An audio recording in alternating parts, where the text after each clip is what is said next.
So you want to have a kind of very easy way to enter or remember the present moment. It's not that you're not here, but just to that sense of remembering, knowing. Know that you know, as I like to say. So yeah, I use sound. And the idea is like a receptive knowing, isn't it? So observing yourself, are you trying to notice a particular sound? Or are you just letting sound be what it is? And then if you're not trying to find a sound, you're just allowing sound to be, you're grounding yourself in the present moment, as it were. But you also notice the stillness of knowing.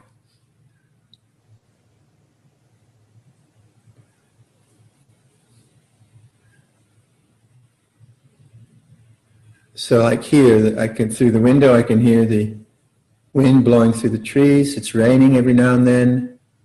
That's the change. And the knowing, the stillness of knowing.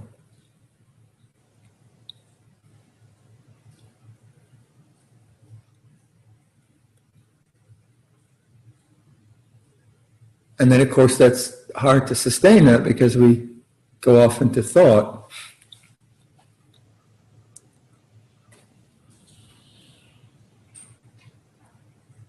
So this is what you're trying to return to as you meditate.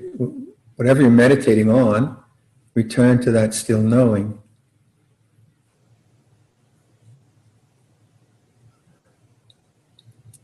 But sometimes the attitude is one of very control or holding or trying to get something. So the suggestion of coming to the heart, I use a lot. So I'm going to do that. Bring attention to the center of the chest. And don't tighten up your eyes or tighten up your hands. It's not you're trying to get anything. You're just localizing attention.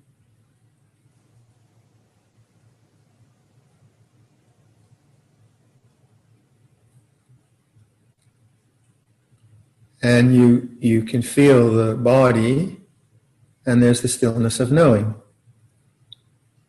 It's always there.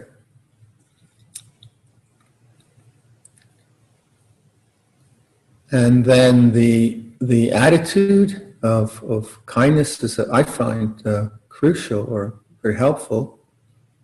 And bringing in an image of someone dear to you on the in-breath. Connect to that tone of mind which is grateful or affectionate or appreciative when you think of that person or imagine them. So the in-breath that reminds you of that. Out-breath, you can say something, may you be well, or thank you.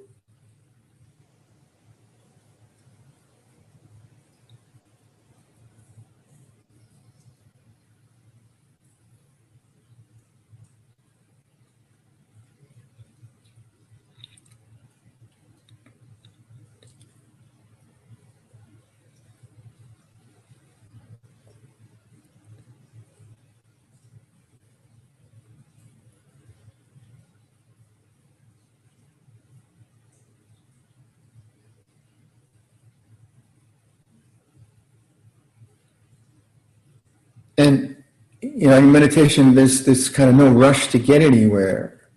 There isn't that kind of urgency to achieve anything, all of that which we have in our makeup. It's just good enough, one breath at a time.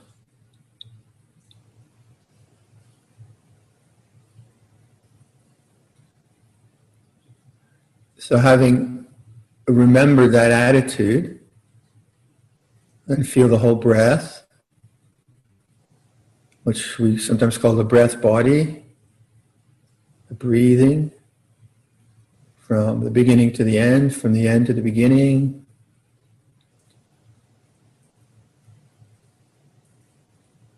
And there's the stillness of knowing for one in-breath,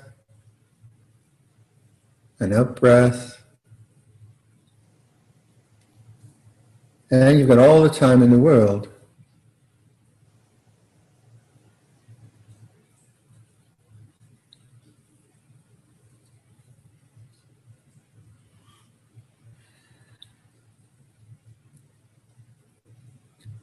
So that might be quite sufficient. But you could localize attention more. So an interesting place to observe your experiences through the end of the out-breath. So you make a note of that. What's the end of the out-breath? What happens there? There's still the stillness of knowing and whole body awareness.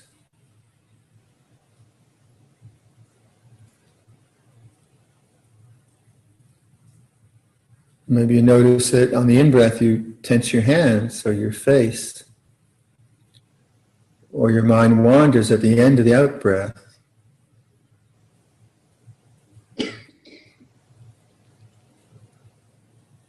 So by choosing this sort of window, then you heighten the capacity to sustain awareness moment by moment. But you're not trying to get anything. It's just a training in still knowing for spans of time.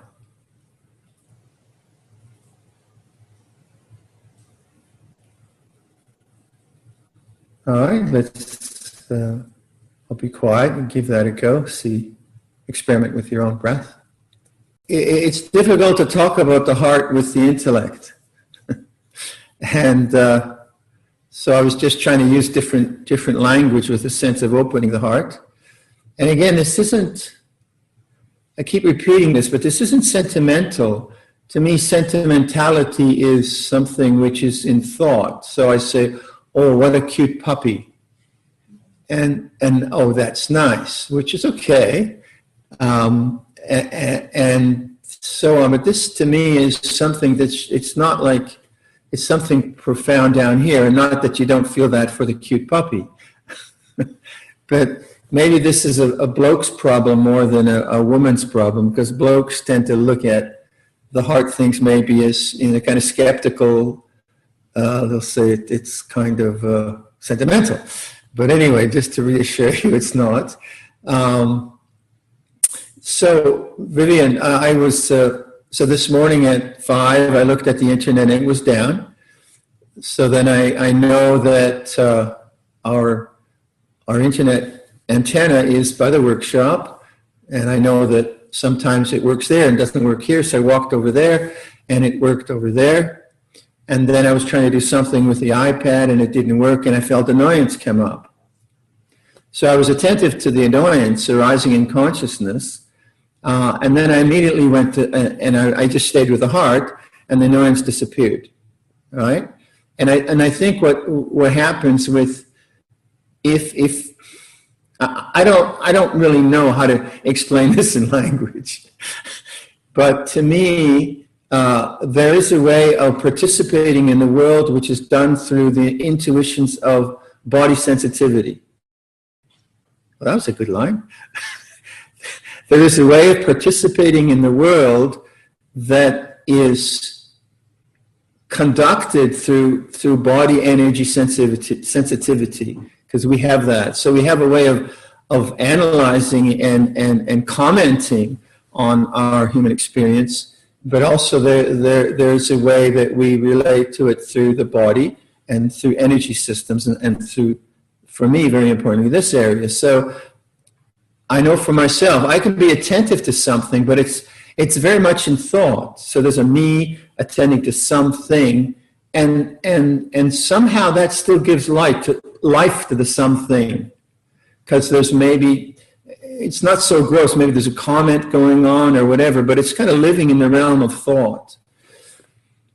Again, I don't know how to explain this, but this is the best I can do. But then if I'm practicing, and then I do, I mean, I live from here a lot, and then I notice the arising, in this case, an annoyance. It's not a major traumatic event for me. Right? I don't need therapy for this. But but it's just not getting what I want, simply. And not getting what I want produces thought. Oh, come on, do it.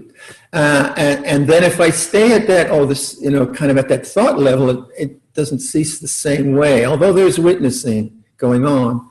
But if I remember the heart, so I was thinking, what is that? It's kind of, that's more like I'm coming home. That's more like my real home, rather than thought. And thought, I find, is, it's becoming more and more an untrustworthy alien territory. A lot of my thinking, I just don't believe it. It's just Mara telling me something. Whereas I find here, it's like, it's a direct contact with the way things are, and it's true. It's really, really true. Not in a positional, dogmatic, doctrinal sense, but it's true in this sense, and from here. So, to your question, I don't know what attentiveness means for you, but there is, for me, that quality of that, like I was saying last night, it seems to me that equanimity is an open-hearted thing, upekkha in the Pali. It's an open-hearted thing. It's not a kind of a dismissal or deadness of heart, even. So in the sense of this little experience, the annoyance arose in consciousness because desire was frustrated, but it didn't have any life because it wasn't given life through thought. So it arose and ceased. Now, if I had a lot of issues with frustrations around iPads, and I had, invested a lot of negative energy in the preponderance and perversity of inanimate objects, I just kind of was what's the opposite of a geek? A non-geek, or whatever it is, right? And every time this machine would not function, I always reacted in some angry way.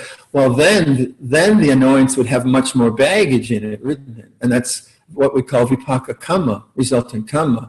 So just by going to the heart, it doesn't mean that things are just going to pop away like that. It kind of depends on the work and conditioning that's come before. And that's one mistake I find people, they make an assumption. As soon as you awaken to something, boom, it's going to be gone. No, this is a marathon.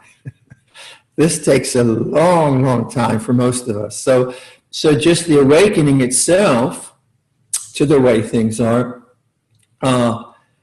means that at least the resultant karma or the momentum of consciousness around these kinds of issues. And then the work is to bear witness to it. But if you can bear witness from the heart, then I found that then it's, again, you're not going to thought, but you're going into the heart. And then it can feel pretty yucky at times and contracted. But there, the work is very immediate there. And if you trust in that, and that's trusting in awareness, I would trusting in awareness from the heart, then that trustworthiness pays the dividends or gives the reward that this the karmic momentum of this now has a chance to be released from consciousness. Whereas if I take it into thought and analysis, usually it's just like you're in the same realm. You're in the same kind of realm all the time, and it's sort of, it's good. It's still witnessing. It's good, but to me, this seems much more powerful and immediate. Anyway, it's hard to explain in language. So that's why I just kind of recommend people get more conscious of their experience of life through different avenues, rather than just the avenue of thought.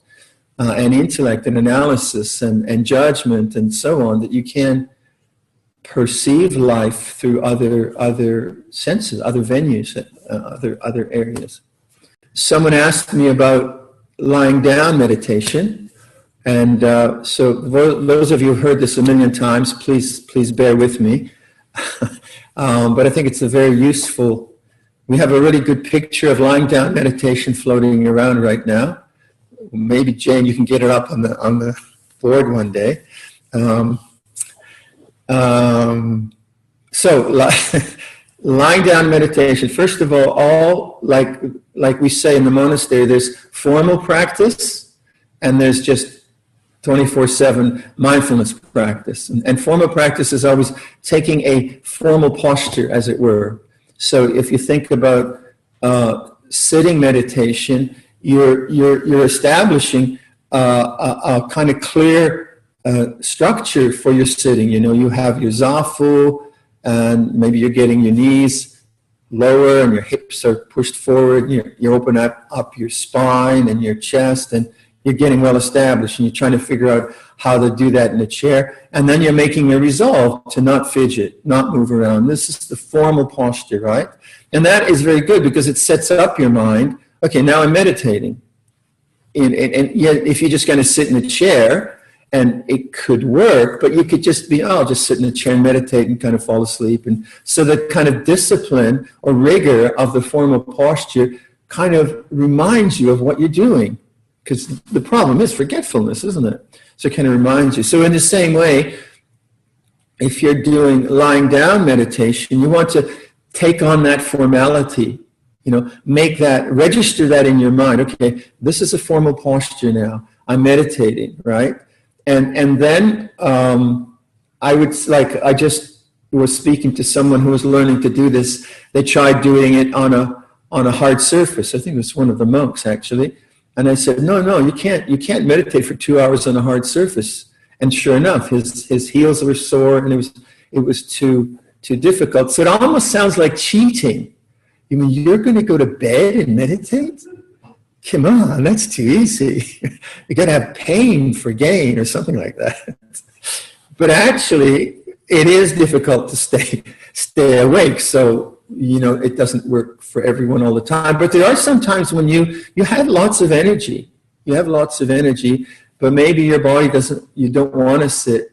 And like I said, I used to have a really good full lotus posture as a youngster, and it was really strong, and I loved it because the strength of it and the foundation of it and the vitality. But then I did my knees in, so then I kept kind of changing. So then you find a surface which is comfortable, your mattress if you want, and then you set out your posture, and I find you can do the seal posture, which we'll show you later, or sarvasana, or like that, but something where you're really open, and you're lying on that surface, and make sure that your knees are slightly folded in, slightly up, because if your knees are totally flat, that puts a lot of pressure on the small of your back, okay? So some people even meditate with their knees, you know, with their feet flat on the mattress with their knees up. Well, it's harder to hold for a long time. So if you put a pillow or a bolster or something under your knees, that's very, very helpful.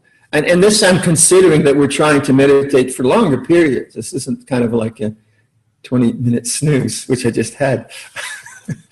But it's, you know, like this attempt to do the periods of meditation for longer periods. So that's the knees. And then your neck, the mistake I made in the beginning was my neck was too far back, right? And so I had to get the pillow right and to get the neck, the chin tucked in like I do in sitting posture, where I was lying there. So I figured all that out. It took a while. And then the first instruction I got, and this was many years ago, was adjust your posture 10% better. And that was a very helpful one because, you know, I get myself settled, and then of course the way the body works, it doesn't like it. Okay, I'll give you 10% more, mate, that's all. So I just readjust 10%, and then the instruction was don't move. Don't move, don't move, don't move. Don't itch, don't scratch, don't move, don't roll, don't move. And of course, within 30 seconds, you'll get an itch. And then that becomes the formality of the meditation. It becomes the formality of not moving. And logically, you know, this is not, this itch that I have is not life-threatening.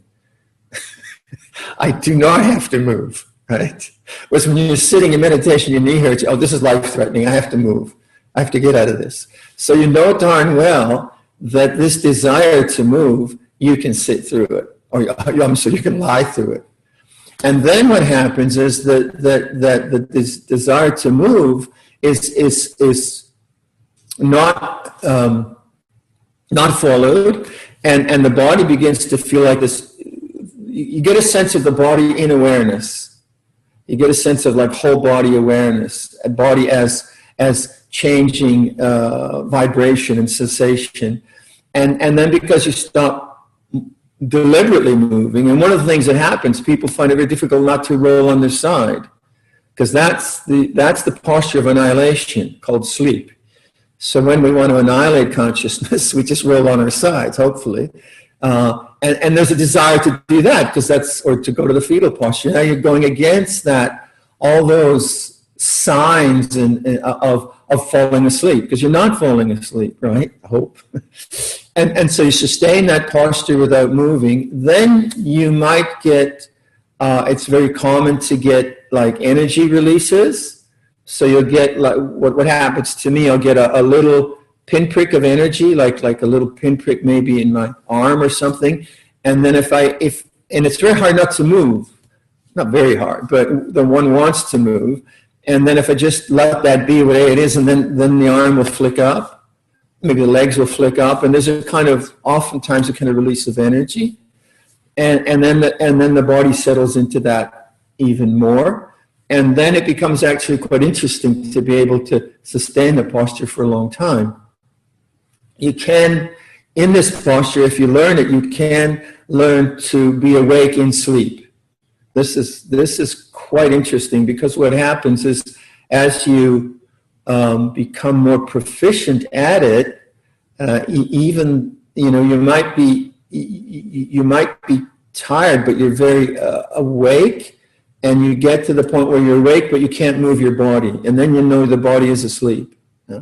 So it's a sort of very interesting kind of investigation that some monks like it, some don't, but a lot of people find it a beautiful way then to shift from posture to posture. So if you're doing a retreat, obviously, if you can shift from lying, sitting, walking, something like that, you can do long periods of meditation without being too painful. And finally, then, with lying meditation, snoring. Snoring is great, because what happens is you might be lying there, and then you hear the little piggy come up. And actually what happens is your mind dips more deeply into the consciousness, which is deep sleep. It kind of goes there and falls into it, and the snoring alerts you to that. Now, obviously, if you fall asleep, there might be some really resonant snoring, which your whole family will talk about later. But this is just that initial dropping of the mind into it, and then you're awakened, but you weren't really asleep, and you're able to go into that deeper state without actually falling asleep. So it's obviously a very interesting space to explore. But the one thing about it is that now you don't have to hold the body up. There isn't a sense of me holding the body up, and it's a very interesting investigation of the whole sense of me meditating, me doing something, or the struggle with discomfort that we have. So I would obviously, I do sound like a salesman, but I recommend giving it a go, because then you could have a posture which you can do when you've got a lot of energy, but you really, your body doesn't really want to sit. And that's very true if you're waking up at 2 a.m. and you're waking, and rather than, as I was saying earlier, rather than fidgeting, you say, well, let's just lie there and see what the guy said. See if it's true. Give it a go. If it's not, you fall asleep. Can't lose. But it's much better than just being in a negative state, right? Oh, I can't fall asleep. Oh, I need my 8 hours. That's all just thought. You sold? What we could do is, again, let's use the same kind of format I'm using, you know, because that's what I do.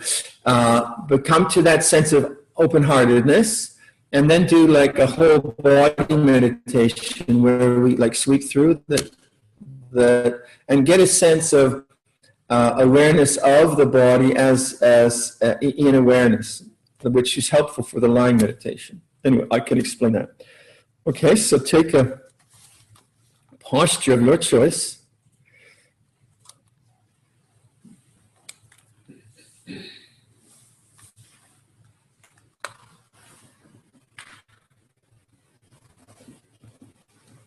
Sound is still okay?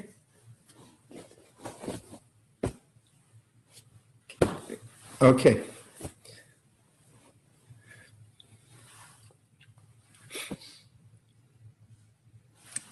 Start with sound. Listening, knowing.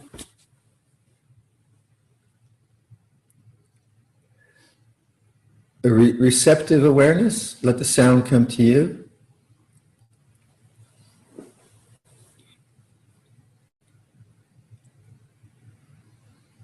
And savor the stillness of knowing.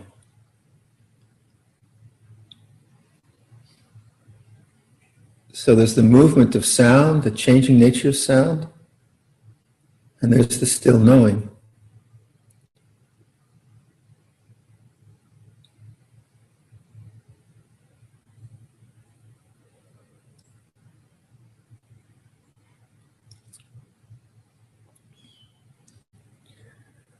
Feel the chest, the rising and falling of the chest.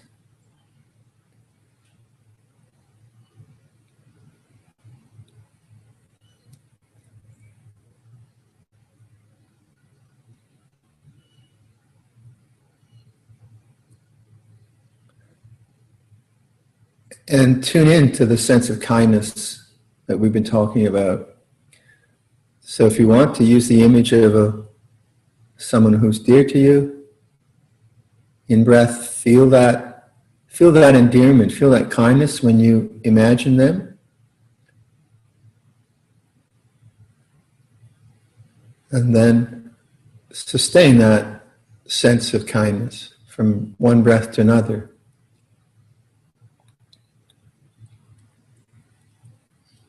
So this isn't like you're getting some kind of loving experience. It's more you're tuning into something that is not really foreign. It's remembered. But not as a story, more as a heartfelt note.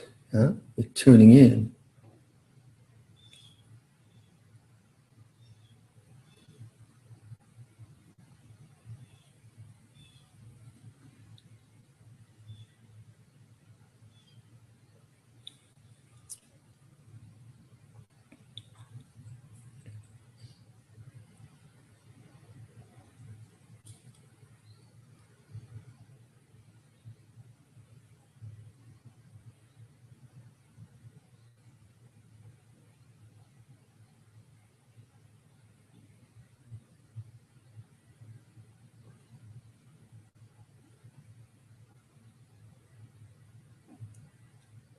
So with that attitude of kindness, let's localize our attention on the body, parts of the body. So begin with your face. Make conscious the feelings in your mouth. And notice how I use that language, make conscious. So let it come into consciousness. So you're not so much like looking for some sensation, you're allowing attention to dwell there, and then things just appear, don't they? So consciousness of the mouth means what? Well, you start to feel your teeth, your tongue.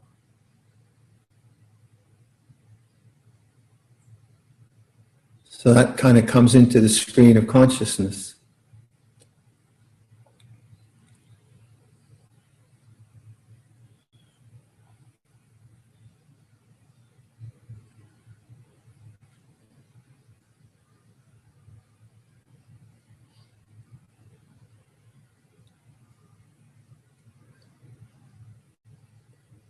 And move your attention to your ears, the outer structures,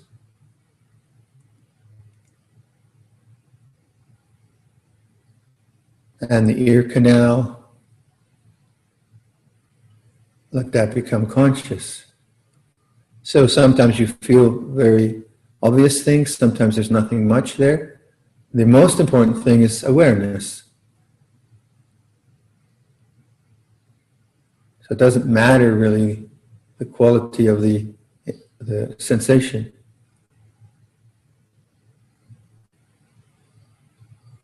Localize your attention at your nose. Let that become conscious, come into consciousness. And don't squeeze your eyes trying to see something, look for something. So receptive knowing.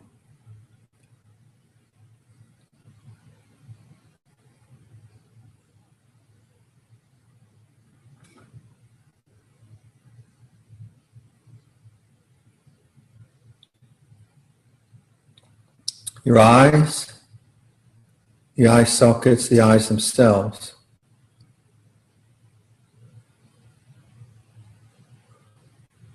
So the very sensitive areas, lots of vibration and tickling and pressure and even pain. Let it be conscious.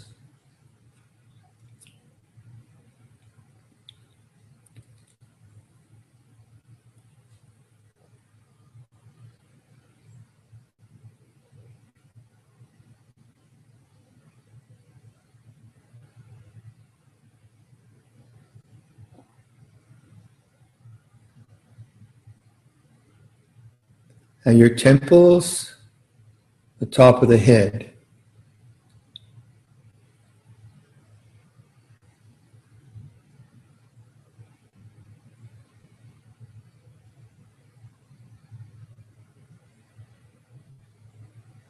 You're not looking for something, but you're allowing what is to become conscious. So there isn't this kind of stress of looking for something. It's just what it is. Back of the head.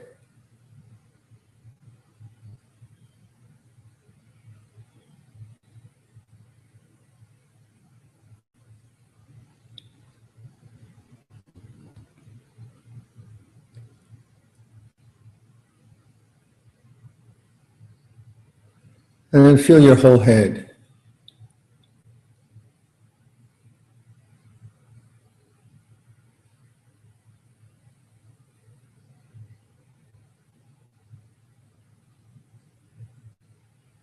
And now perceive the head as in awareness, rather than you in your head.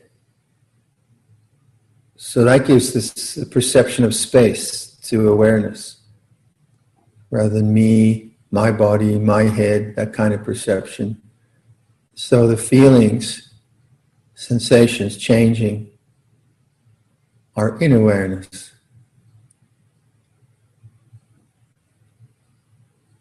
So now it's no longer head as concept, but more like energy or change, changing vibration, feeling.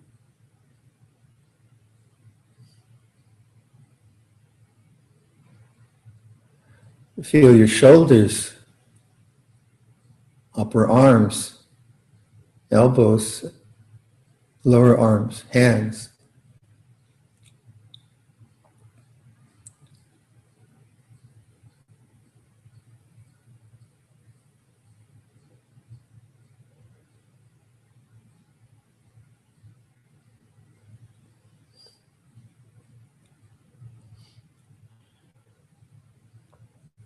And this is in awareness. And keep savoring the stillness of knowing.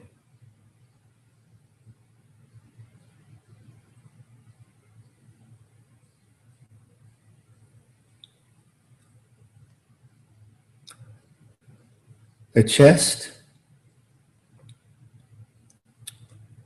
You can feel your clothing on the chest, the movement of your chest. and the back, the upper spine, the rib cage. Let all that become conscious in whatever way it does.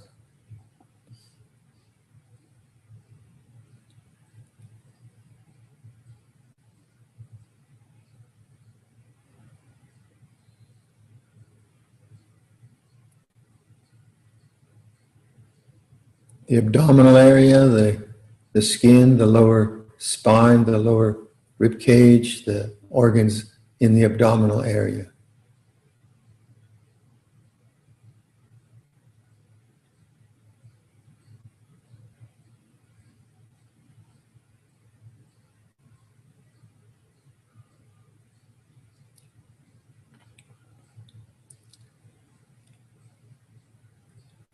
Pelvic area, the pelvic bones, and the organs in the pelvic area.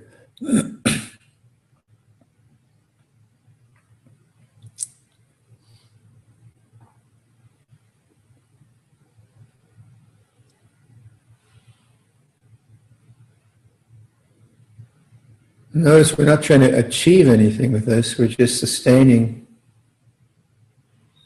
awareness of the way things are.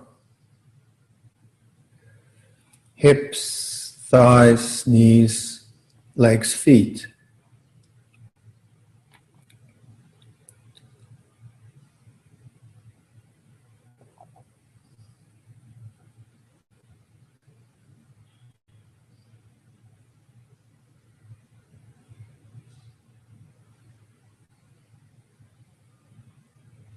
Now kind of step back, as it were, feel the whole body.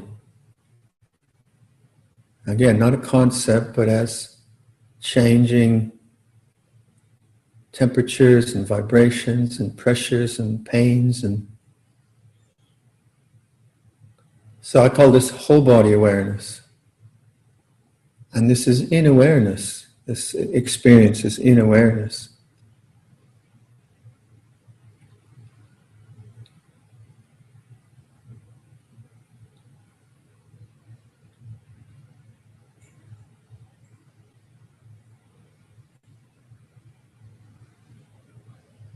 So listen to sound. Notice that sound is in awareness. So the space of awareness contains both bodily feeling, sound, thought, emotion. So perceive awareness as spacious.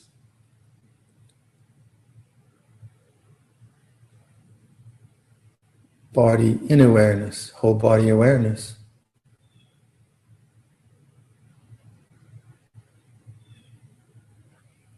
And then this is the perception you want to use in lying down practice.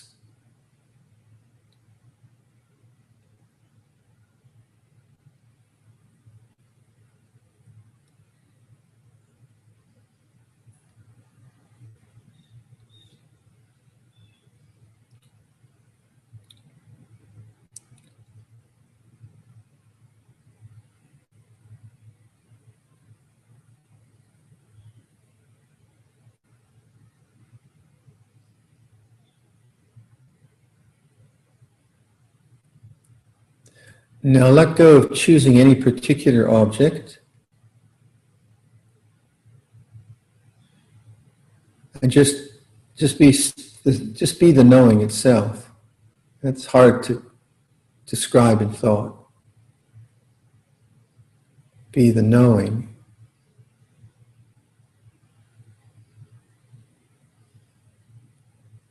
So you're not choosing an object to pay attention to.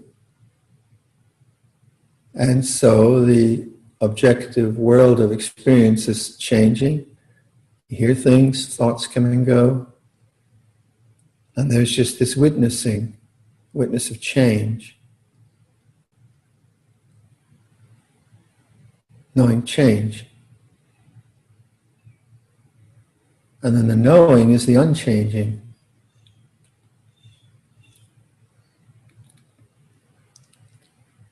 And that's why we say be the knowing.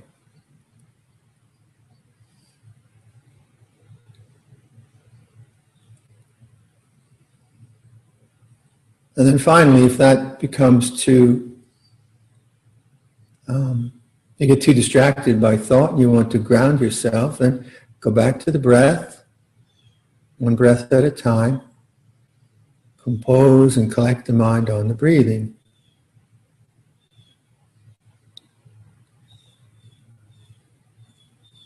But if you can, experiment with choiceless awareness. Where you are making a choice is in being the knowing. I once went, me and two other people, we went to, my mother went, before she died, I said, what should I do with your ashes? And she said, take them to the Atlantic and scatter them in the Atlantic so that they might drift back to Latvia, which was very poignant. You can see how being a refugee, how one sort of never gets over that. And so I went out with two people. Three of us went out to off the coast of Nova Scotia. Where that, the Tibetan nun that has the place up there? Pema Chodron, is it? And not by plan, but by some coincidence, we ended up starting at the base of her monastery. So there, Adrian was she knew how to do coastal kayaking, so we had 3 kayaks. And Ken was he's South Africa, from South Africa, he's a doctor from Hamilton. So we all went on this trip, and I had Mom's ashes, and Adrian had her dog's ashes, and Ken, I said, this is what we're going to do, Ken, and his dad had died 2 years ago, so he had his dad's shaving brush. So then, and I'd never been kayaking in open water on the Atlantic. I'd been kayaking in lakes and rivers, mostly canoeing really. So we went out, and I think and we were camping. We spent 5 days, and we were camping on the rocks. One day we set up our tents too close to the shore. In the middle of the night, we had to scurry up the banks because the tide was coming in. We almost lost it. But on the second day, it was a very, very beautiful and calm day. So we went out, and I started to do the chanting, and I took part of Mom's ashes, part of it I also brought to Latvia and scattered them off the Baltic coast. You can do a lot with ashes, by the way. So I started to do the chanting, and I had a bag, and I emptied out the bag as I was chanting into the Atlantic. And then Adrian had the dog's ashes. I think it was a husky. I can't remember. And she scattered them. And then Ken had tied a rock to his dad's shaving brush. And it was very emotional. We were all crying there. And so he pops that into the ocean, it gurgles down. So then we started to paddle along the coast. We had about a maybe 4-hour paddle. It was just beautiful. You see the little pilot whales and so on. And as we were going down the coast, there was a herd. What do you call it? A herd of seals, maybe 100. And as soon as they saw us coming, they came off the shore, and a lot of the youngsters came and sort of played with us, just like young teenagers coming up and looking at us and ooh, and then disappearing. It's so sweet. But on the shore there was one seal that didn't come down, and we watched and we went by, realized that's a dead one. And it was so, again, poignant. You have, Mom's died. There's all this life and beautiful animal life, and then there's the dead one too. There's something very, very, very moving about that. And then as we went down, the swells from the ocean were coming in and getting bigger. And I had a really neat canoe. You could kind of surf with it, kayak. You could kind of surf with it. But Adrian was getting a bit anxious because she kind of understood the wall. I didn't really understand what's going on. I was just having fun. And she was getting nervous that we should get into shore. So we eventually, I can't remember of the little harbor, but the swells were really taking us into shore. And then finally we reached the mouth of the harbor, and the harbor was protected. And we went through these kind of concrete walls which was the mouth of the harbor. And outside the walls, the swells were getting bigger. And then we were just shoved into this harbor and in a beautiful kind of surfing motion. And then all of a sudden in the harbor, it was still. It was just this beautiful, beautiful stillness. And that's one of the descriptions of Nibbana, the harbor. Sometimes we say refuge, the harbor. And maybe to Dave's question about, so what does this enlightenment stuff taste like? And I said chocolate. But it is that stillness.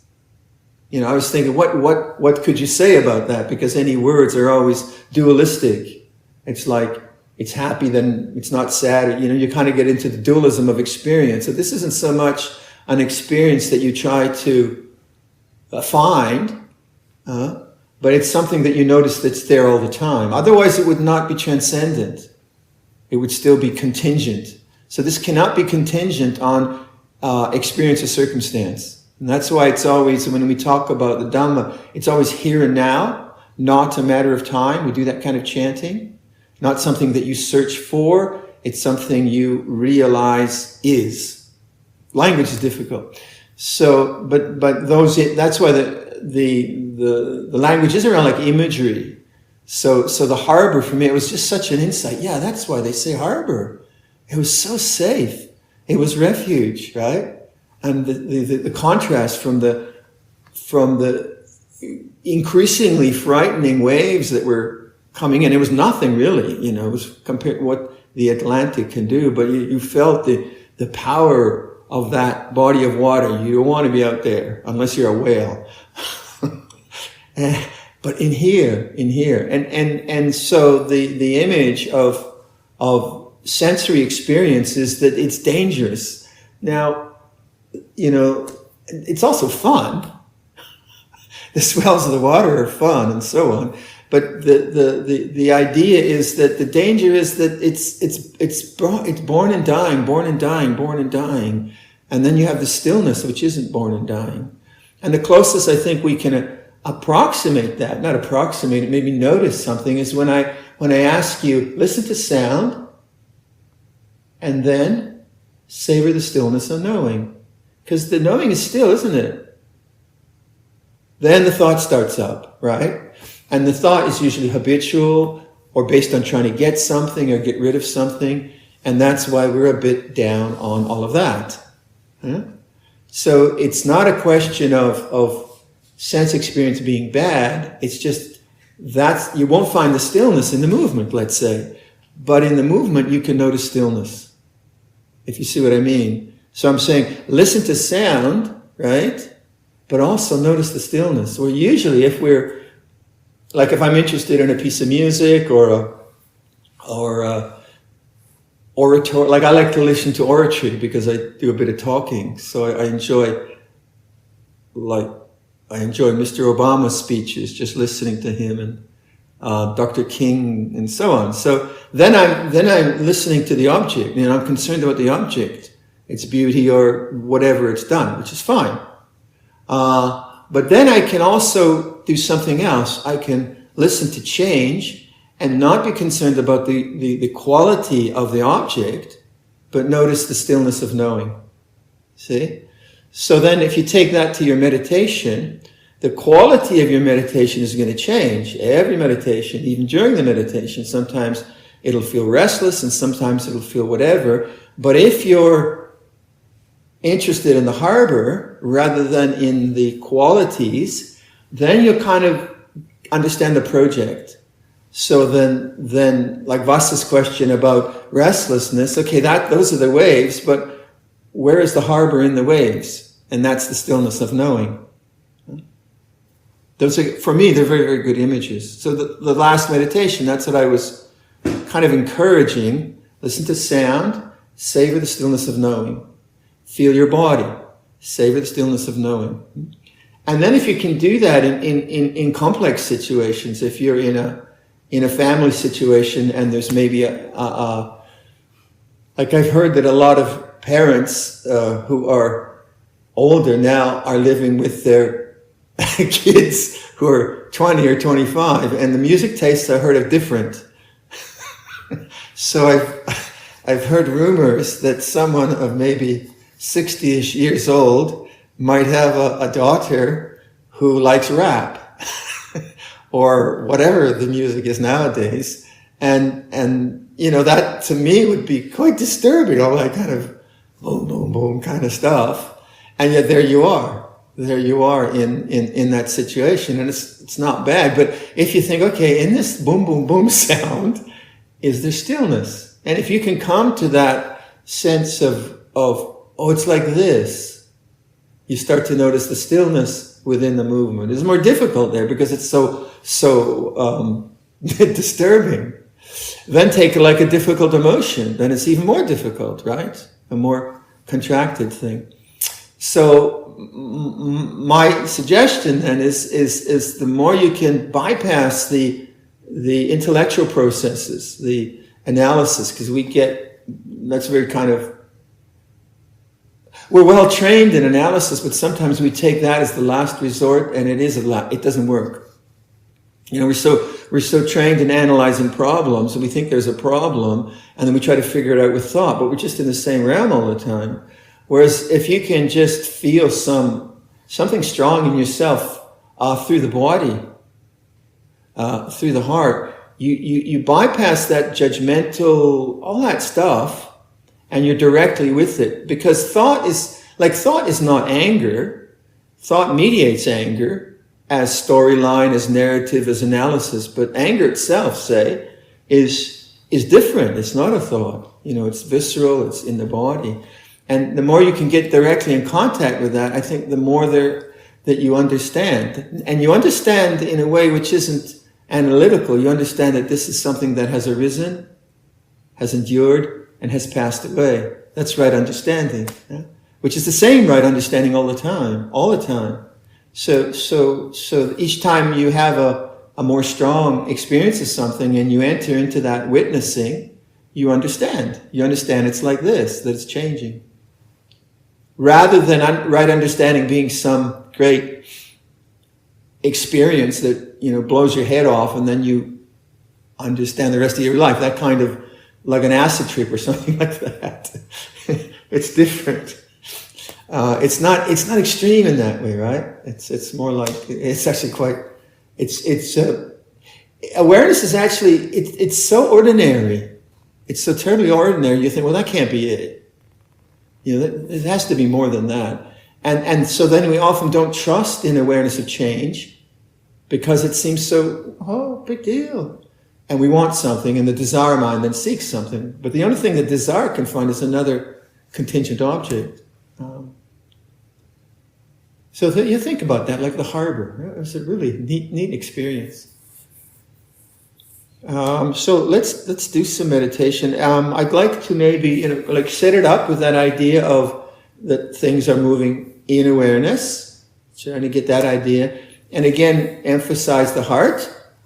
And I think the end of the out breath is very interesting, just as a place to stay in the present moment, not concentrate so much, as just stay in the present moment and see what happens at the end of the out breath as a kind of inquiry.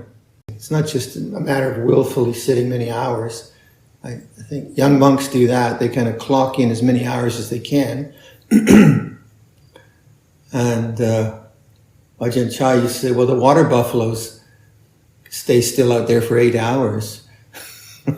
so big deal, right? So it's not a matter of clocking in the hours. It's a matter of I think the quality of curiosity and investigation. What happens in a longer period of non-distraction when you are using a meditation object or inquiring about the body, whatever it is, and so it's like a laboratory, isn't it? The parameters are very controlled and contained, and you can observe what happens when you live in a way of non-distraction for 2 or 3 hours. So it's a very special opportunity. In any case, I shall be back at 7 Ottawa time. So bon chance, and we shall see you later. One of the questions that has come in is, what happens when your practice falls apart?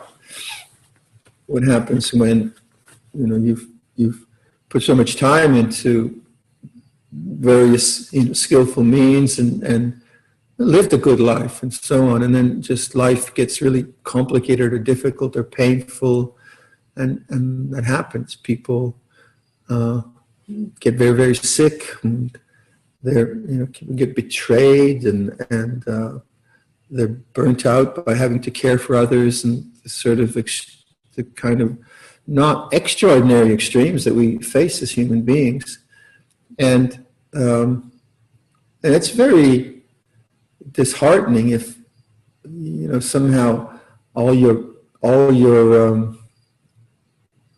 go-to places in meditation just aren't working. It's very, very disheartening. So I just contemplating that question, what's important for me is coming back to the basic principle of making conscious the way things are. So that's the way I talk about. I don't tend to. I've been thinking, why don't I use the word mindful? I don't use that word very much. Maybe because it's so used that I'm not quite sure how people are using it anymore. So I don't want to be connected to whatever use they have in case it's not the same use I have, if you see what I mean. So then, in terms of language, what I'm trying to portray is awakening to the moment without any desire in it. And without any necessary focus in it either. Just a simple recognition that life is this way now. And that's easy to say, but it's quite hard to do, because quite often there isn't an awakening to the way things are. There's a resistance to the way things are, or wanting things to be different than they are, right? And these are very quick. The mind's very quick that way. These habits are very, very quick. And so the language I find I use, and so I talk that way, I say, like when I ask you, make conscious the feeling in the mouth, say if we're doing body meditation. And why I use that is because it's not like a focus on anything, it's just recognizing there are these sensations. And hopefully that's free from desire. And if you get that idea in something very simple like a bodily sensation, and then encourage that idea with something like sound, then make conscious just sound, then hopefully come back to the same receptive awareness, non-desire, non-becoming, non-resistance. That's all the language I use. So there's a kind of open attention to the way things actually are. And then I might say, okay, then do that with some negative emotion, and then it gets more difficult, doesn't it? Like a negative emotion, you might have a whole history of trying to figure it out, getting caught up in the storyline, thinking you have to fix it, blaming yourself. There might be a whole pile of stuff packed into the original arising of that. So it gets terribly complicated. And to come back to the simplicity that it's like this, to make conscious that, is I think what you always have to do, even if the meditation seems to be falling apart. And so if you start with that, then hopefully you see the resistance to the way things are in the case of things seeming to fall apart. And then actually saying to yourself, my meditation is pathetic, right? And this is what pathetic feels like. Or this is hopeless. And this is what hopeless feels like. The feeling of hopelessness is different than the thoughts that I am hopeless. And that's the key. It's the self-narratives which are driven by, in this case, a feeling of hopelessness. And the feeling of hopelessness is very valid. It's a very valid feeling. And to say to someone who feels hopeless, to say it'll be all right, might not be the best thing to say. Because for them, it's not all right, it's hopeless. And to actually help a person to make conscious the feeling of hopelessness, I think is a much more compassionate and helpful strategy. If you've ever had, you're really feeling rough, really, really rough, and someone says, it'll change. Maybe that'll be helpful. Maybe you want to strangle them. Please don't give me your Buddhist stuff right now, But if you say to them, God, that's difficult. Yeah, that must be really, really difficult. Then you're joining in their predicament, and then you can maybe dialogue and you say, well, yeah, that's really difficult. Yeah, that must produce a lot of thinking. Yeah, and then you have a way of actually talking to them about and not being dismissive. Well, I think in the same way we have to maybe talk to ourselves or come to that sense of recognition that this sucks right now. Sorry about my French. To kind of really make that conscious, a really terrible feeling of betrayal or a hopeless feeling of like losing the plot or inadequacy or whatever it is, or nervousness or physical pain and all these things, part of the curriculum. So the problem always in Buddhism that we're trying to diagnose is not necessarily the unpleasantness of a difficult situation, but the desire not to have that. And yet what could be more natural than not want that? Of course you don't want that. But what is the choice? Once it has arisen, and sometimes the factors of complexity that we've faced, so maybe someone's been betrayed in a really horrible way, or someone's had to deal with a sickness and illness for long periods of time, or chronic illness, or whatever. The accumulation of that creates huge things on our nervous system, and then the result of that's going to be very, very difficult. It's not going to be pleasant. But if we can get to the awakening to that, then at least the self-narratives which run from that, we won't buy into those so easily. So there's a huge difference between recognizing a feeling of hopelessness as an object, obviously, and running with the thoughts of hopelessness. That's really what non-grasping is about. Non-grasping isn't some kind of magic wand cure that when you notice something, it's just going to cease. No, it has its own life, doesn't it? And if that life has been conditioned into the mind through very adverse circumstances, through no one's fault, just through the situations of life, then it's going to take tremendous patience and endurance to constantly just come up to witnessing. And what would happen then, I mean, it's easy for me to say this way because I'm quite happy right now. But I have had times where I've been just blindsided by difficulties, and my psyche's just gotten out of whack. Just kind of, wow, where am I? And I'm like, there's no grounding anymore. What is going on where nothing works except just running around trees or something like that. Or just walking. And until somehow some balance comes back again. But if then there has been a constant reference to awakening, awakening, awakening, and a reference to moral virtue and social responsibility and so on. If those are the framework one is working within, then you kind of get through it somehow. So I think of people who have like PTSD or these kinds of things. They're horrible because they're so real. They're so very real. And so if in situations of stress, you can say stress feels this way, right? Without trying to fix it, then there's some space around it. But the meditative attitude might be very quickly to try to fix it by going to the object of meditation and then hoping that the object of meditation will now rectify this problem. But the problem is that then it's a kind of pushing away, and that thing's not going to be pushed away. It needs to come into consciousness, and then it's very threatening.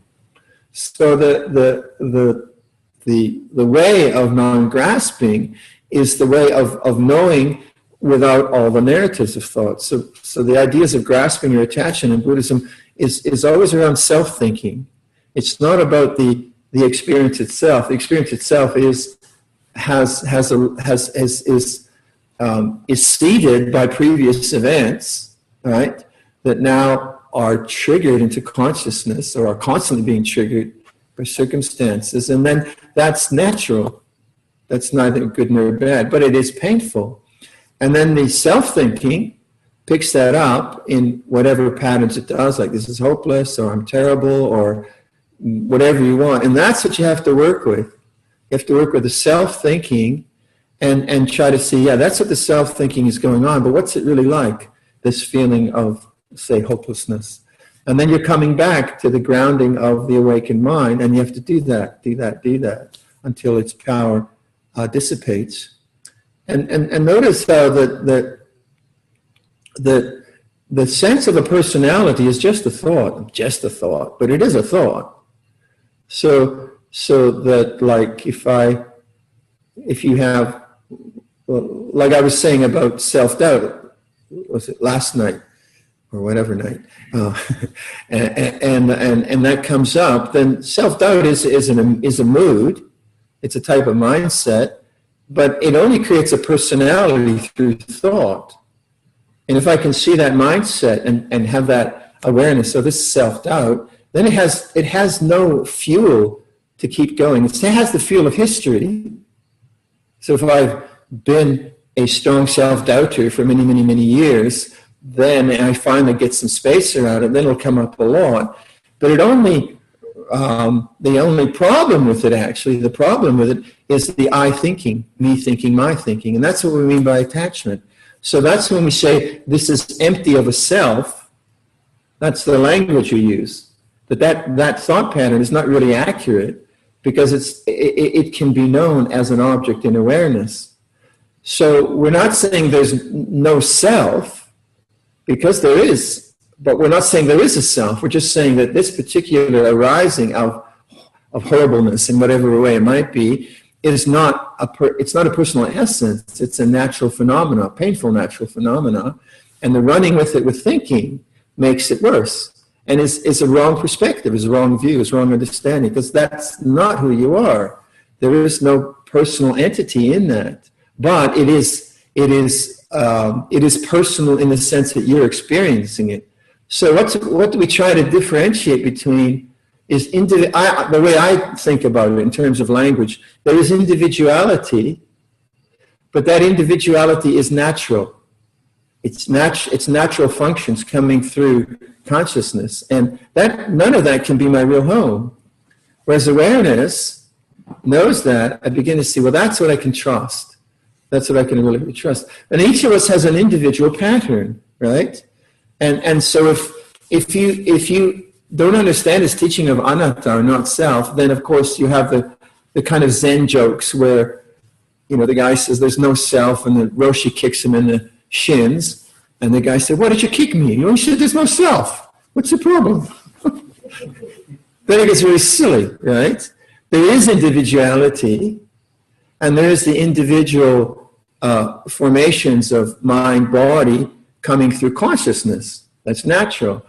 So the question is not so much how can I perfect personality, but rather how can I know personality as an object that comes and goes through the self-thinking. Once you start to not believe in the self-thinking, then these things aren't problematic. They may take a lot of endurance, but once you have trust and faith in awareness of change in this way, then you've got a way of just being with it. And this is what we mean by emptiness in Buddhism. In Theravada Buddhism, at least, I think Mahayana uses the word differently, emptiness. Not emptiness of content, right? Not some kind of vacuity, emotional vacuity. No, that the sense of self that I'm identifying with is actually just a phenomenon in nature. And then you say, well, who am I? Who am I? Well, that's the ultimate question, which cannot be answered through thought, because it's just more thought. You have to abide in trusting awareness. And then things become obvious. And then the language just doesn't work anymore.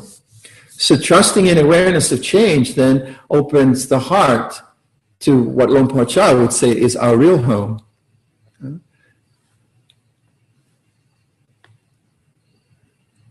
Now, one of the things that Lompo Cha was very good at, he was very good at creating situations of frustrating desire. That was the thing he said was his method. When he was asked, what's your method? Metta Bhavana, Anapanasati, body sweeping, da-da-da-da-da. He said no. He used the word Toraman. And Toraman, if it's mistranslated, it means, I misunderstood it to mean torture. And then I tortured myself. And then later on, of course, 20 years later, I found I was wrong. And then Ajahn Viradhammo said, no, it means frustration. Now you're telling me. So the idea with Ajahn Chah was that he would quite deliberately set up situations which were not harmful, but they were very frustrating. And the classics were about, long talks. I mean, long. I mean, like 4 hours. And you knew darn well he was playing with you. And he would just in the talk say, so why are you suffering? Because you won't shut up. That's why I'm suffering. And then just look at, well, what's the cause of suffering? Is it me talking long periods of time and your knees hurting and so on? Or is it that you want something else? See, I want to go meditate. He said, why can't you meditate here? And he just kind of keep pounding at the Four Noble Truths. That, okay, there is suffering right now. Yeah, you're suffering. What's the cause? Well, you. Have we ever said that to anyone else? If you weren't here, I'd be happy. Okay, yeah. And of course, Ajahn Chah was interesting. He was fearless. He could have like 50 monks with burning eyeballs on. Well, most of the eyeballs were closed actually, but kind of thinking, oh, please stop. Stop, will you? And he would just go on and on and on and on. And what it did was quite interesting, because you'd just be in this sort of situation where it's really hard to meditate. You're on a concrete floor, mosquitoes are biting you, it's too hot, and don't understand the language, and you just keep bringing up the mantra, why am I suffering? It's because of attachment to desire. Attachment to desire. What's desire? Well, I don't want to be here. I don't want this pain, and I want to do the seal practice. and you're kind of whinging to yourself, with this, and then sometimes you just break through. You'd say, oh, this is the way it is now. Oh, it's just this way. It's just pain. Or it's just boring. Or it's just mosquitoes biting. And hey, it's all right. You're not going to die. And that's actually pretty easy, really, because it's not like I'm stressed out with anything, just except my own mind. But that kind of lesson was incredibly valuable, that over and over I'd see, well, what's the problem? And the idea of the Four Noble Truths, that there is discontent, there's lack, there's suffering, there has a cause, the cause is attachment to desire.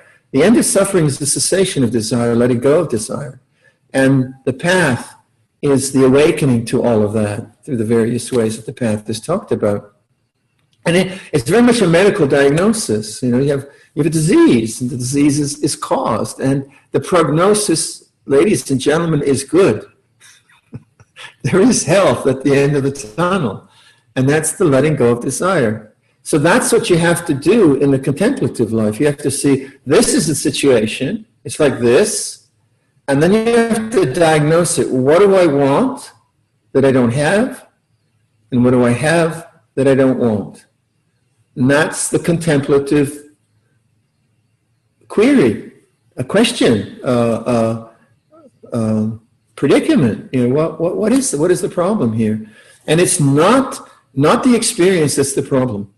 And that's hard to get. Like the experience of sitting and listening to Ajahn Chah, you think, oh, you were with Ajahn Chah, it was always very inspiring. Not really. It doesn't work that way. If it was, I probably wouldn't have gotten any wisdom out of it. But was the problem the boredom, or the painful knees, or the mosquitoes, or the lack of understanding, or the loneliness? Was that the problem? Or was the problem that I didn't want those events happening? And once I understood that, in that situation, then I could apply that methodology of diagnosis, shall we, to things which were more serious for me, like social fear. So then as I began to grapple with my own sense of fearfulness and shyness and sense of inadequacy and so on, that same paradigm began to click in. What's the problem? Is it fear? Yeah, no, that's not it. The fear has arisen. I can't do anything about it. What's the problem? It's the desire not to have the fear. Okay. That took a few years. But once I understood that, then fear was kind of okay. It was very horrible, but it was kind of okay because now I had a way of saying, oh, fear feels this way. So actually getting to the point of saying it's like this is a huge step in itself, isn't it? It feels like this, because quite often the desire to not have it this way is very, very quick. And then from that, you get all the proliferation around that. So like if you feel worried about something, that's driven by fear. You don't see that, then your thinking mind just drives that, and then you feel hopeless and you get depressed or whatever. It can go all kinds of ways. So this awakening to the way things are is actually very, very profound. And it's kind of the beginning and end of the path, because as you take refuge in that awakened consciousness, you see, well, that is your home ground. So it not only liberates you from this entanglement with this stuff that we have to learn about, but also it in itself is home ground. And then what happens is then you get this kind of confidence that when the entanglements of greed, hatred, and delusion, and for me it was very much fear, come up, you say, well, this is a chance.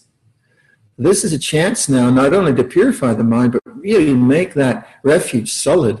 Whereas before it was the exact opposite, right? It was the thing that plagued me, the thing that crushed me, the thing that defeated me. And now it's become this kind of ally. Not that one likes it, it's still unpleasant, but now you see, yeah, this is a really good opportunity. It really is. I'm not just being goody, what would be the word? Goody-good about whatever the word is, like, oh, great, you're suffering. It's a growth experience. Oh, shut up. You don't say that to other people, right? But you can say it to yourself if you're sincere, right? But it can be just a platitude that people then, oh, another growth experience. Yeah, another growth experience, and I'll be dead. So it has to be a kind of sincere understanding, an insightful understanding. But then when you see the problem is desire, this attachment to this changing realm that we have, and the liberation from that is the cessation of desire. So then with my own fearful responses to life, as I began to know them as conditions, I could also see the desire not to stay with it. I don't want this, I don't want this. But I stay with it, and the desire ceases, you see. And the desire ceases, and the mind begins to have the open heart and the equanimity and quietness of the mind, because as the desire ceased, gone away. So again, those were my kind of travails and traumas, and now obviously I don't have to do that now, but that period when I got blindsided by very complex events, my meditation did fall apart, but there was something deeper. Awareness was there. I kept going. I kept, being a monk and doing what monkish things in my kind of confused way.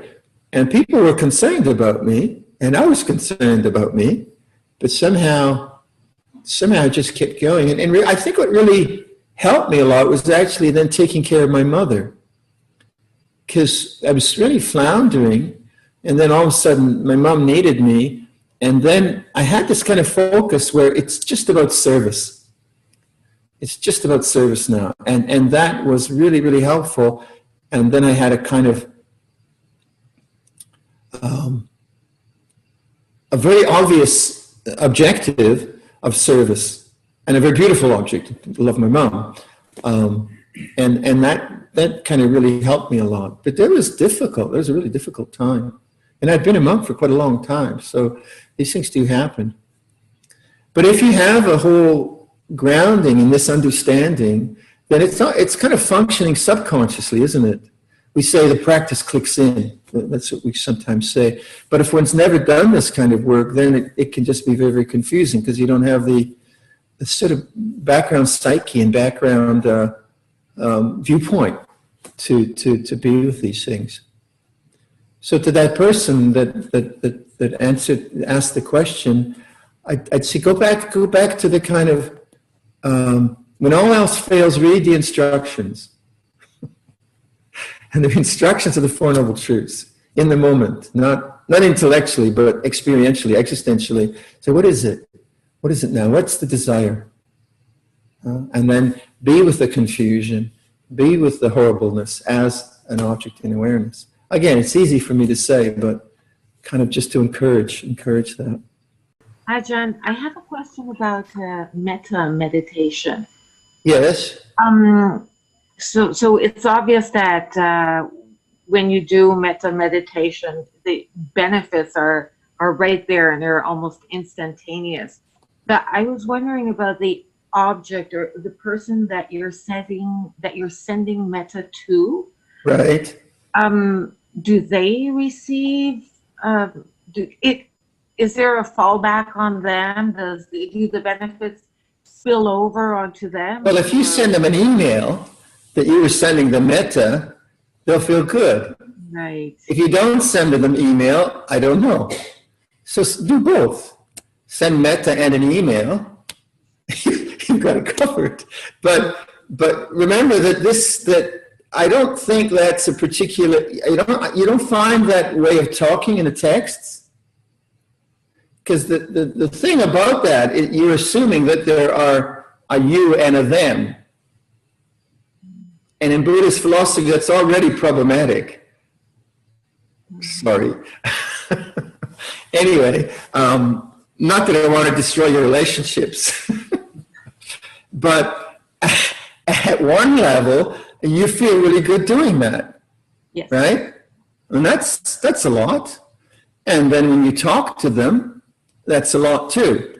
Other than that, I don't know. Now, so like, is your consciousness different than my consciousness? Is the knowing different? I don't know. Certainly, my knees are different than yours. And my haircut's different than yours, yeah. But those are the objects. But what about consciousness itself? And is this, you know, and this is where thought, and for me, it just gets very, very mysterious. So I don't go there. But I've never, you know, when I started practice, I never picked up metta bhavana as a practice of sending out energy. That was never the way I learned it. The way I learned it was that the mind can be imbued with loving kindness by thinking of others, and when it's imbued with that, it becomes a powerful antidote to all forms of judgment, criticism, negativity, and then that is a way that also the individual energy can participate in society. But I never learned it like to send out metta to, and I don't want to be a spoil sport with this. I mean, go for it. No, it works, that's right? But to me, that seems, it always seemed to me a more Christian idea, which is great, you know? But my sense of it is that the whole sense of individuality, I'm here and you're out there, needs to be somehow challenged if we're going to take these teachings on anatta seriously, right? So you can use it as a verbal strategy, you know, so Milena, may you be well, Bernard, may you be well. Great, that works. But at some deeper level, you do have to question, who is this Milena anyway? Am I this body? Am I these emotions? Am I this personal history? Is my mom in Italy? Right? And then that question takes you to the very kind of direct teaching of what is consciousness. There are the objects of consciousness or awareness, but what is that in itself? And that's when the mind turns to the mind. So if you've listened to Lompo Samedo's recent, have you heard any of those, his recent Dhamma talks? No, I haven't. There's one on his birthday, 27th of July, very powerful, direct speaking that, you know, consciousness is the unconditioned. They're very, very direct that way. And so any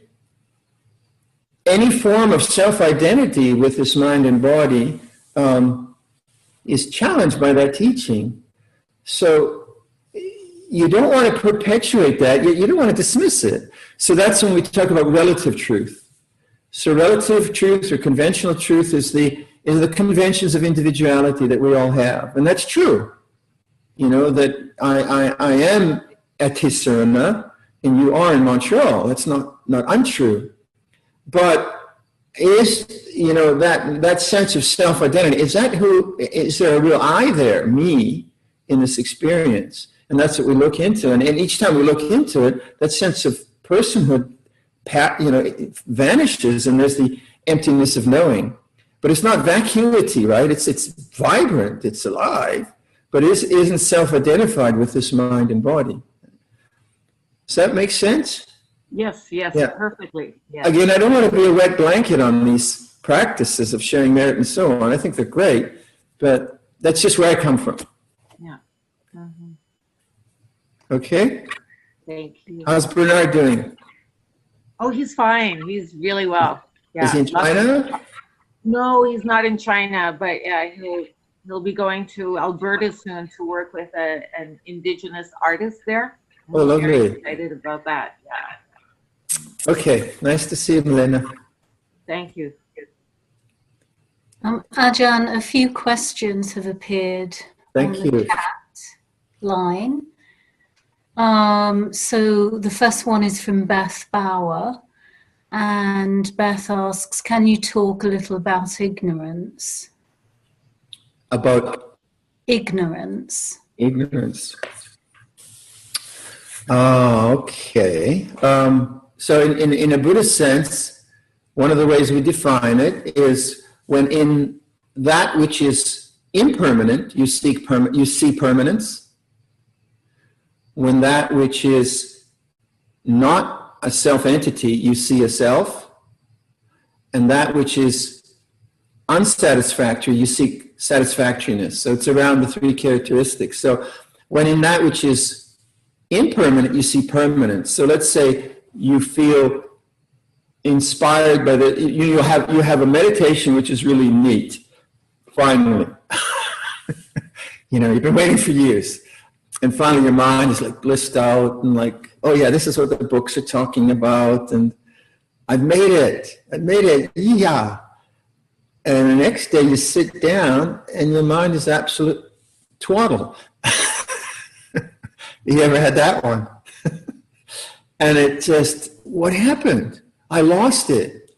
You took the impermanent experience as being permanent, that's ignorance, and then we suffer. You took it personally, I have attained, and you suffer, and you invested in it a sense of satisfaction that was very short-lived, and it was unsatisfactory. So all experience that arises and ceases is unsatisfactory. It's not bad or ugly or whatever. It's just not the unconditioned. That's a very important one to understand in Buddhism, that a beautiful experience is unsatisfactory. It doesn't mean it's ugly.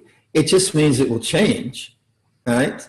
And because it will change, don't make it more than it is. Enjoy it. Be grateful. But when it changes, say, oh, that's the way it's supposed to be. That's wisdom. So when that sense of attainment ceases and you start to feel self-doubt, you say, oh, it's supposed to change. Happiness is supposed to change to unhappiness. That's wisdom. The other is ignorance. Or not taking it personally. So Ajahn Sumedho's brilliant book. You don't even have to just read the cover. Don't take life personally, right? I mean, who needs to read the book? And see how much you're suffering, you take it personally. And yet there is individuality and there is individual responsibility. That's what you have to get right in Buddhism. If you say, don't take it personally, and then you're not socially responsible, then you don't understand Buddhism. Buddhism has both. It has social responsibility, very strong ethics, strong sense of social norms and commitments and social justice and so on. But what we're trying to find through these teachings about not take it personally is that deep silence behind it all, that deep, deep peace and silence behind it all. So that's one way to define ignorance, or another way is to define not understanding the noble truths, that the cause of suffering is attachment to desire. So say for me, with the fears that I faced and the long time it took me to figure that out, that I thought that the cause of my suffering was the fear, so I ran away from the fear. And I didn't see that the problem was the attachment to the fear through desire. And when I saw that, okay, then that's wisdom as opposed to ignorance. So there's a kind of various ways you could talk about it. One way is to not notice the unconditioned, to always be caught up in the conditioned realm, to not notice the unconditioned. There's another way you might talk about it. You got another one there, Vivian? I do. This one's from Chittasuba. Could Longpo expand on how becoming is a form of desire and how to work with the compulsion of becoming? Right. So that's the word bhava in bhava tanha. So tanha, for those of you who are, just to refresh your minds, craving has a particular, like, the word desire in English has a broad context. It can be good desire or stupid desire. And so tanha is desire conjoined with ignorance. So the desire to be free from suffering is a wholesome desire. So it's not that all desire is wrong. And then we have biological desire. So the three forms of desire the Buddha asked us to really contemplate was bhava, tanha, so tanha is the word, vibhava, tanha, and kama tanha. So kama tanha is we call sensual desire, and I just kind of look at that as just the constant consuming of experience. It might be mental experience, it might be video experience, or food experience, or sexual experience, or whatever experience. It's just a kind of consuming of experience, which you can see if you're always doing that, you're not available to the unconditioned because you're absorbed into the conditioned. So it's one way to look at it. And the other is bhava, is like the sense of going somewhere, becoming something. And then vibhava is the kind of pushing away, or rejection, or resistance. So bhava, the way it might arise, specifically in meditation, is around reading too much about attainments. This is a kind of trouble that we get into in Theravada Buddhism. We read the masters, right? You don't read about the losers. You read about the master, and the master's just, like worked his butt off, and then he has this fantastic experience, and you think, I want that. I want a lot of that. And then you read about levels of concentration. You think, oh gosh, I'd like just a bit of that. Thank you very much. And so on and so forth. And then every now and then you actually get, you get a taste of something. Your meditation actually works, and that's just about painful knees. And then you're really in trouble. So from then on, you programmed yourself to either get what the masters got, or get what the texts say you should get, or get that experience you just had, or the person next to you. I sometimes do interviews, right? This retreat is more difficult. We do interviews of 5 or 6, and then sometimes, not always, people are usually talking about the struggles they have in meditation, and every now and then one character will come in and he's just radiant, or she's radiant, just lit up with insight, right? And everyone else is looking, oh, good for you. And then, well, okay, I get some of that. So all of that builds in structures of bhava. I want something.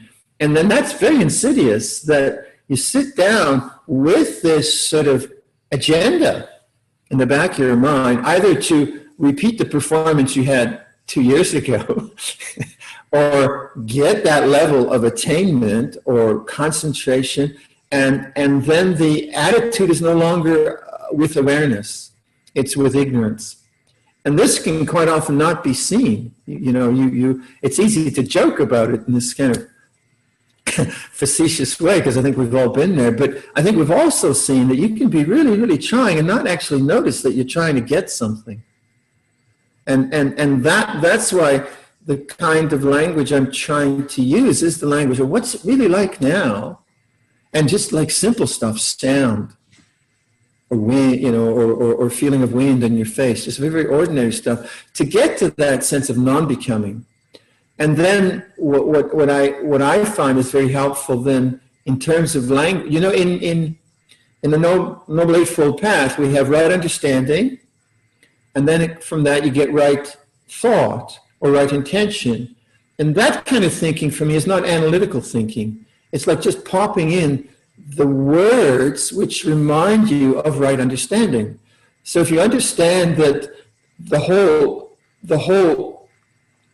project of enlightenment cannot be in time, it does not make any sense, because anything in time has to be born.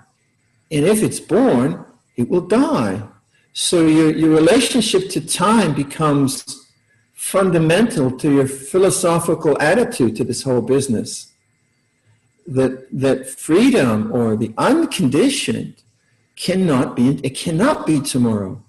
It cannot be in the future. It's not possible. It can only be akalika Dhamma, here and now, not a matter of time. And you go through that logic I think we all do. It can't be, it has to be here and now. And that begins to underpin all your attitudes and the efforts you're making. So if you start to notice you're trying to get something, it can't be. It can't be it. So you're undercutting the whole sense of me in time becoming something. And then that insight, which is a part of right understanding, that then serves your thinking processes. And then your thinking processes are now impelled or assisted or directed, intended by those right understandings. And so then you start to use language which enunciates or makes conscious your right understanding. You're coming back to right understanding. So you say to yourself, non-becoming. It's not like a whole train of thought, oh, I should meditate just to be here and now, and I shouldn't try to get anywhere. That's self-view, right? Now, Viradhammo, you behave yourself. You mustn't do that. This isn't self-view. This is awakening thought, right thought. So, non-becoming. And then you get a feel for non-becoming. Non-resistance. Non-resistance. Non-consuming, if you want. And then maybe that language doesn't work for you. Maybe you need another word, or you need to refresh the word after a year, or whatever. But you can see the point of it, right? You're trying to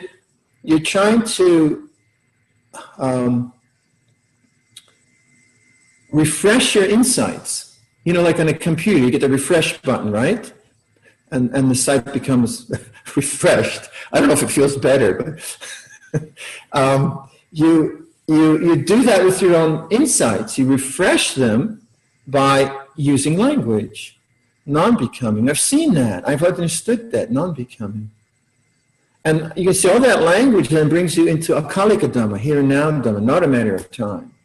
Now there are other forms of becoming, worldly forms of becoming. So one of the questions people ask, well, what about, what's the word? What's another word for becoming? Another English word? Achievement. So like achievement, something like that, right? Well, that's very ambitious. Like ambition, achievement, ambition. Well, what about that? You're just going to, live under a rock the rest of your life and just watch the turtles? Is achievement wrong? Well, like building a monastery, that's a crazy idea, isn't it? No money.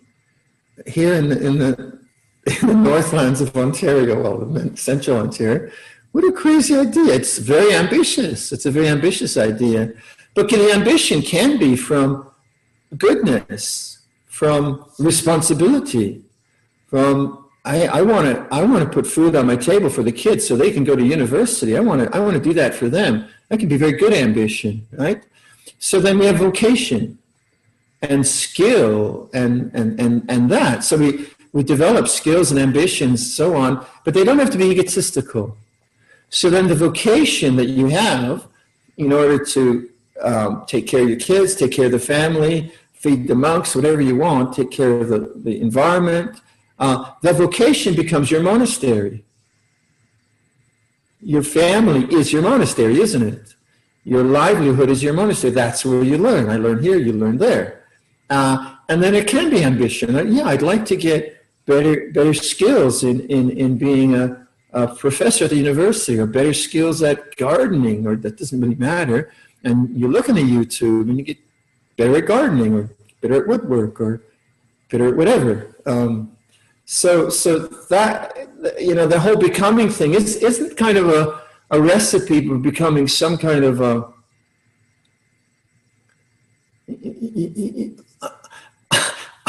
uninteresting and boring person. There is beauty and there's culture and there's art. That can all be very, very uplifting and very helpful. But it's the sense that the spiritual dimension that the Buddha portrays for us is in time. That's the problem. That's not true. Worldly skills are in time. So if I want to learn how to do woodwork better, I need to study, I need to work, I need to make mistakes. So the development of skill is in time. The development of meditation, you could say, is in time. You get better at it. But the realization, that spiritualization is here and now, not a matter of time. So you're like the meditation skills you're developing is not to get something later, but to be better at knowing now, if you see what I mean. And that's what we mean by akalika Dhamma. You know that story I told about the Latvians?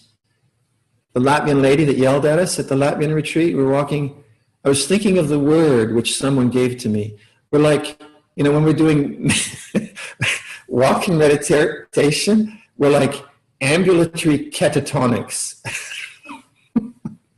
That's a good word. Isn't that great? Next question, sorry. Okay, this is from Karen. How do you know, how do you discern whether to leave a situation or to stay with it and just accept the suffering around it and deal with it? Yeah, it's life, isn't it? When do you retreat? There's no answer. But one consideration is, if the situation is abusive, get out of there if you can, obviously. But also, if the situation is so overwhelming that you cannot be aware and mindful, then you're heading for trouble. Because then the compounding of whatever stress you're experiencing is going to get even more compounded. So that's one criteria. Like if you think about burnout, what happens is the person no longer has enough awareness to grow in the complexity. So that would be one thing. Do you have awareness that you can grow through the situation, or is it so overwhelming? But then the other considerations of social responsibility, they're very complex. You know, kids and finances, and they're very, very complex. So there's no easy answer. But to look at, I suppose you look at things like I should be doing something. Be careful of that one. You know, that I should be a certain way. That maybe the cultural norms which are putting pressure on you to do something, or just a fear of insecurity, those kinds of things. Get in contact with the underlying resistance to this situation. Why is it like that? But there's no easy answer. That situation that I got kind of burnt out in, that I just spoke of, I should have got out of that much earlier. I just got so overwhelmed by it that I didn't see what was happening to me. So there is, you know, like there is strategic retreat. The idea that every kind of stress you have, that you should face and grow in it, is an absolute which you should not hold to. You know, like, I really have to push through this, or I'll get stronger. You might not. You might be crushed by it. So look at that. Look at like the sort of absolutist heroic mindset, which I have to. That's just another sense of self and personality, which might be culturally inculcated into you. But then, you know, there's so much in that. So if you can get to the underlying self view there, I suppose, and have a look at it. But if you're exhausted and you're just like crying all the time, and, you know, that kind of extremes of burnout, then you need space, you need help, right? That's very, very important. But again, how do you know? Not sure. Kalyanamitta. That's the place, isn't it? Kalyanamitta is spiritual friends. When you can go to spiritual friends who you know won't necessarily give you an easy answer, right? And you can bounce it off of them, and they're not going to preach to you, or they're really, really friends, and you get some external person. That's very, very important. Kalyanamitta, very important, because you know you don't want to be alone with those things. And then you get a body of information around you and protection to make those decisions. Like the Sangha life, our life is like, you know, it's based on spiritual friendship. We're not, our Vinaya is not really designed for solitude. Monks like solitude, they like that, but our Vinaya is designed for community and Kalyanamitta, so that we can help each other. One more, Vivian, do you have? Or are we done? Well, there's one. This one's from Chow. Dear Ajahn, thank you for the Iti So chanting. Can you please explain about the 4 pairs of persons, the 8 kinds of noble beings in the chant? Yeah, that's the 4 levels of attainment. So stream entry, once returning, non-returning, arahant, and the kind of literature, the commentary literature, is that there's two phases of that, Magga and Pala. So it's very complex, but it's talking about, we use the word Arya, which is pre-Third Reich. The word Aryan comes from India. It doesn't come from Germany. It precedes it. Unfortunately, this chap in Germany kind of ruined the word, but my friends in Indian culture still enjoy the word Aryan, and it means noble. It doesn't mean white supremacist. And is that true? He's laughing. So the word Aryan is used in Theravada Buddhism, and these four levels are the Aryans, right? But it's a very uncomfortable word to use nowadays, so I don't never use it because, but so those are the Aryan disciples, or the noble disciples of the Buddha, who have kind of like there's an entry into what the deathless is about, and then there's a diminution of all the confusion of greed and hatred, and more and more refinements until the Arahant is the one who is fully awakened. So if you'd like to you've probably read this, I think, but if you go to Lompa Liam's biography in the book No Worries, I think he is Arya. That's the way we talk about it in monk language. Sometimes he's Arya, and I think he's fully attained from what he says in that statement. So if you want to read that, then you get a sense of it. The first stream entry is around what we call the three fetters, and they are personality view, Vicikicca, doubt, and Siddhabhata Paramasa, which is belief in rites and rituals. And personality view is taking it personally. So when I'm feeling angry at someone, and I'm rabbiting away with self-view, that was idiots, I'm never going to forgive them, that's personality view. When I see anger as anger, then I'm in a stream of Dharma. Okay?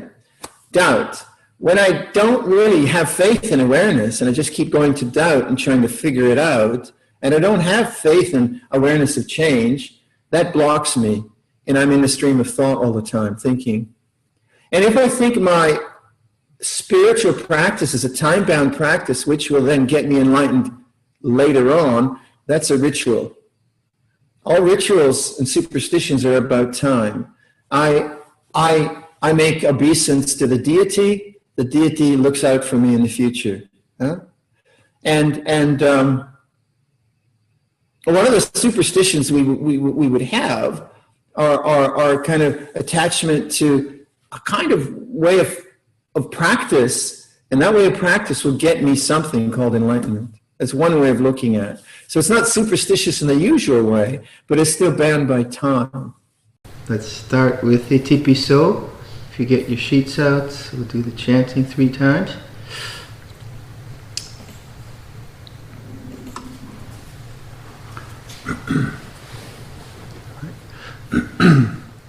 Itipiso bhagava arahang samma sambuddho vichacharana sampano sugato lokavidu anuttaro purisa dhamma sarati sata Deva manusanam buddho bhagavati sava tua bhagavata dhammo santitiko akaliko ehipasiko opanayiko pacha tam veditamo vinyo heti supatipano bhagavato สาวกสังโฆอุจุปาทิปันโน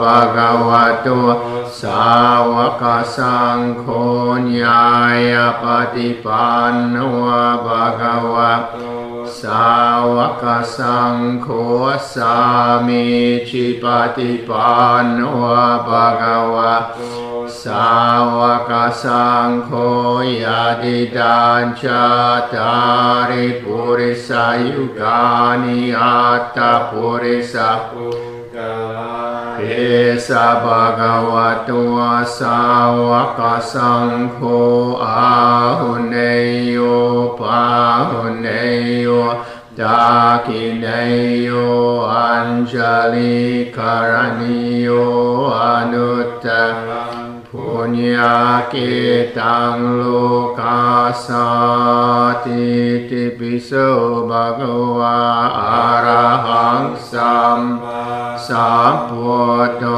วิชชาจารณะสัมปันโนสุขโตโลกวิทูอนุตตรปุริสธัมมัสสารติสัทธาเทวมนุสสานังพุทโธภควาติสวากาโตภควตาธัมโมสันติติโกอาคาลิโกเอหิปัสสิโกโอปานายิโกปัจจตังเวดิตาโบวิญญูหิติสุปฏิปันโนภะคะวะโตสาวกสังโฆอุจุปฏิปันโนภะคะวะโตสาวกสังโฆญาณปฏิปันโนภะคะวะโตสาวกสังโฆสามีจิปฏิปันโนภะคะวะโตสาวกสังโฆยะติตังจัตตาริปุริสายุกานิอัตตปุริสปุกขลาเหสะภะคะวะโตสาวกสังโฆอาหุเนโยปาหุเนโยตาคิเนโยอัญชลิกรณิโยอนุตตรังปุญญาเกตังโลกาสาธิติปิโสภะคะวะอะระหังสัมมาสัมพุทโธวิชชาจารณะสัมปันโนสุขโตโลกวิทูอนุตตรปุริสธัมมัสสารติสัทธาเทวมนุสสานังพุทโธภควาติสวะขาตัวภควตาธัมโมสันติติโกอาคาลิโกเอหิปัสสิโกโอปนัยโกปัจจตังเวทิตาโบวิญญูหิติสุปฏิปันโนภะคะวะโตสาวกสังโฆอุจุปฏิปันโนภะคะวะโตสาวกสังโฆญาณปฏิปันโนภะคะวะโตสาวกสังโฆสามีจิปฏิปันโนภะคะวะโตสาวกสังโฆยะติตังจัตตาริปุริสายุกานิอัตตปุริสปุกลาเยสะภะคะวะโตสาวกสังโฆอาหุเนโยปาหุเนโยตาคิเนโยอัญชลิกรณิโยอนุตตรังปุญญาเกตังโลกาสาติ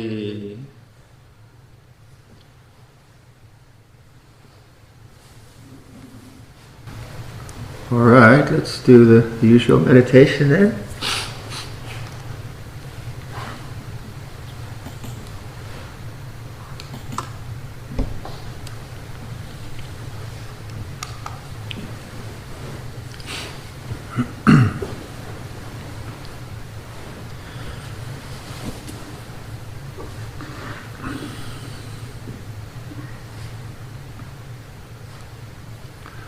as I've been suggesting, right from when you get up in the morning, if it's morning for you, the awakening to the mood of the mind is so very helpful.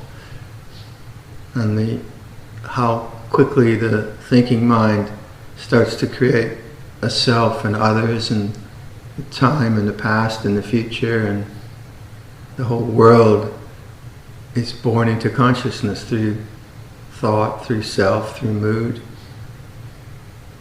And you can know that as an object. And when you do, you start to touch the silence that's sort of behind the world in that way. So what is the mood of the mind? And this isn't a judgment, is it? It's an awakening.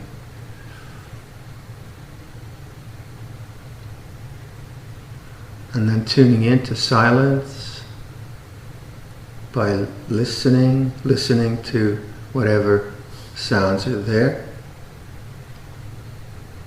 And in the listening, you also hear the silence, don't you?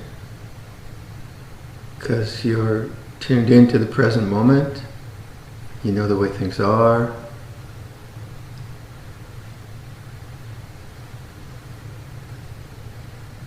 It's very simple, isn't it?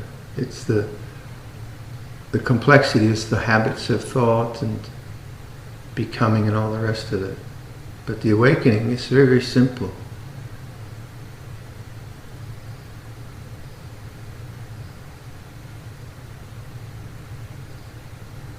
And then creating affection in consciousness, this is a really pleasant thing to do. So making conscious someone dear to you, visualizing, naming them, bringing them at the in-breath, feeling the heart. May they be well. It's quite a lovely thing to do, isn't it? It's like a giving.